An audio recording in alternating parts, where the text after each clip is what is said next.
सार पाब्लिकेशनाव नोंथांमोनखौ बरायबाय। दिनै नोंथांमोननि सिगाङाव मोनाबिलिनि खौरां लाबोनानै होफैदों जथायनाय गुबुन गुबुन। दा बे मोनाबिलिनि खौरां नोंथांमोना नुनो मोनगोन। चिरां जिल्लानि सिङाव थानाय गसाइ गामिनि जोंफ्रुम क्लाब आरो लाइब्रेरियाबो अनसुंथाइ होदों। दा गोलाव सम लकडाउन कर'ना भाइरासनि थाखाय बेयावहाय गोबां माखासे गोरिब थाखोनि सुबुंफोरा आदारनि आंखाल जानाय बा गुबुन गुबुन मुवा बेसादनि आंखाल जानायखौ नोजोर बोनानै गुबुन गुबुन जायगायाव गुबुन गुबुन अनसुंथाइ होनाय बायदि जोंनि चिरां जिल्लानि गसाइ गामिनि जोंफ्रुम क्लाब आरो लाइब्रेरियाबो अनसुंथाइ होदों। दा बे अनसुंथाइ होनाया दिनैहाय जोबनानै थांबाय। बिथांमोनहा माइरं, दालि आरो डेटल साबोन बा डेटल बायदिसिना गुबुन गुबुन मुवा बेसाद रानदों। बिथांमोननिसिम साबायखर बावहरनाय जाहैबाय। नैथियाव नुनो मोनदों कर'ना भाइरासनि आपडेट। कर'नानि आपडेटआव नोंथांमोना नुनो मोनगोन गासै बुहुमनाङैनो 1,15,838 जाबाय आरो बिनि गेजेराव थैनाया 89,873 जाबाय। बिनिनो जोंनि भारतनि बेलायाव नुनो मोनदों गासै 5,865 कनफार्म केस जादों होनदों। दा बेनि गेजेराव टटेला जाहैबाय थैनाया बिथांमोनहा नुनो मोनदों 169 थैबाय होननानै बुंदों। दा बेखौ निउस 18निफ्राय नोंथांमोननि सिगाङाव लाबोनानै दिन्थिनाय जादों। आसामनि बेलायाव दिनैसिम गोदान मोनथ'वाखै हथात 28 दानिया नुनो मोनगोन नोंथांमोननि सिगाङाव नैबे सावगारि नुनाय गथ'साया निमाहा बिबाय। जाय गथ'साया बड'लेण्डनि मार्टियार्स सेमिनारि बेयाव थानाय मुसुखायाव गाखोनानै जोंनि जोहोलाव जोहोलावजोफोरखौ इनसाल्ट खालामदोंमोन, हथात अपमान खालामदोंमोन। बे अपमान खालामनायनि बेलायाव खौरां बिजोंफोराव गोबां सावरायजानायनि उनाव बे गथ'साया निमाहा बिहरबाय। निमाहा बिनायखौ जोङो एक्सेप्ट खालामबाय आरो जाहाथे इयुनाव बेबायदि ओंखारा बा बेबादि बिथांबादि बा बिथां गथ'सा बादि गुबुन गुबुन जाहाथे लाइमोनफोरा बेबायदि साना हौवा जाहाथे हाबा मावा, बेनि थाखाय बिथांखौ साफ्रोमखौबो खावलायनाय थाबाय।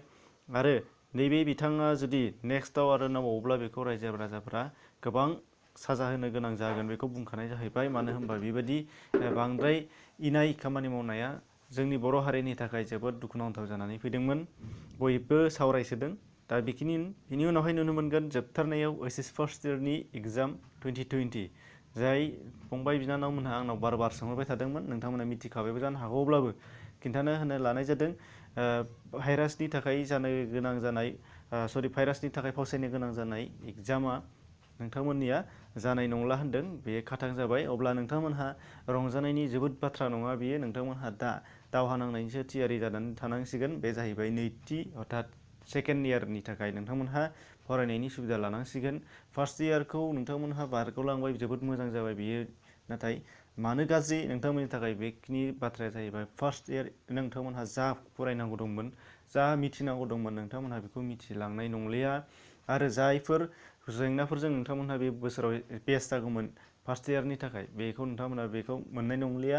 जिहेथु नोंथांमोनहा मोननाय नंलिया, सेकेन्ड इयाराव बियो नोंथांनि थाखाय गोरासिन जाहैनो हागौ। मानो होनबा फार्स्ट इयारनि कर्सखौनो आपडेट एबा आपग्रेडेसन खालामनानै सेकेन्ड इयाराव होनाय जायो एखेखौनो। नोंथांमोना बेखौ मोनबोखानाय, जेरै क्लास 9नि सिलेबासखौ क्लास 10आवहाय फुवारसोनानै दिन्थिनाय जायो। थिग बेबायदिनो नोंथांमोननि थाखाय फार्स्ट इयारनि जायनाखि कर्समोन, नोंथांनि जायखिजाया साबजेक्टआनो जाया मानो, बे साबजेक्टआ क्लास सेकेन्ड इयाराव बियो गोरासिन जाहैगोन नोंथांमोना मिथिनायनि थाखाय। बेनिखायनो नोंथांमोनहा एग्जाम जायाखै होननानै बेखौ लानो नाङा। बेयाव थानाय गासैखौबो मोजाङै फरायनानै नायलांजोब।